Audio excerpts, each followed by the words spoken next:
தமிழக அரசு 3 மாதங்களாக மாற்றுத்திறனாளிகளின் மாதாந்திர உதவித்தொகையை நிறுத்தி வச்சிருக்காங்க.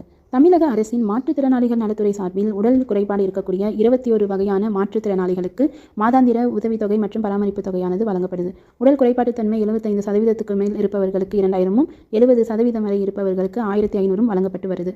அதிக குறைபாட்டுடன் படுக்கையில் இருக்கக்கூடிய மாற்றுத்திறனாளிகளுக்கு பாதுகாவலருக்கு மாதம் 1000 ரூபாயானது உதவித்தொகையாக வழங்கப்பட்டு வருது.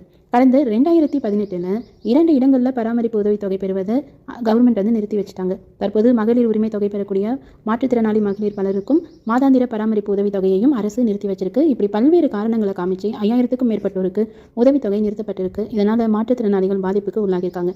இது தொடர்பாக மாற்றுத்திறனாளிகள் என்ன சொல்றாங்க அப்படின்னா, அரசு நிறுத்தப்பட்டிருக்கக்கூடிய உதவித்தொகையை உடனடியாக வழங்கணும். மகளிர் உரிமை தொகையை மாற்றுத்திறனாளி பெண்களுக்கு நிறுத்திவிட்டு மாதாந்திர பராமரிப்பு உதவித்தொகையை மாற்றுத்திறனாளி நலத்துறை வழியாக முறையாக வழங்க வேண்டும் என சொல்லியிருக்கிறாங்க. அது மட்டும் இல்லாமல் 3 மாதங்களுக்கு ஒருமுறை வருவாய் நிர்வாக ஆணையர் தலைமையில் கூட்டம் நடக்கும். ஆனால் இந்த 1 வருஷமாக கூட்டம் நடக்கலை. இதனால் மாற்றுத்திறனாளிகளுடைய பிரச்சனை மற்றும் கோரிக்கைகளுக்கு தீர்வு காண உடனடியாக இந்த கூட்டத்தை கூட்டணும்னு சொல்லியிருக்காங்க. இது தொடர்பாக மாற்றுத்திறனாளிகள் நலத்துறை அலுவலர் என்ன சொல்லியிருக்காரு அப்படின்னா, இணைய வழியில் மாற்றுத்திறனாளிகள் பற்றிய தகவல்கள் பதிவேற்றம் செய்யப்பட்டு வருது. பலர் வருவாய்த்துறை, மாற்றுத்திறனாளிகள் நலத்துறை என இரண்டிலும் உதவித்தொகை பெற்று வருவது தெரிய வந்திருக்கு. அதனால தான் சம்பந்தப்பட்டவர்களுக்கு உதவித்தொகை வழங்குவது நிறுத்தப்பட்டிருக்கு.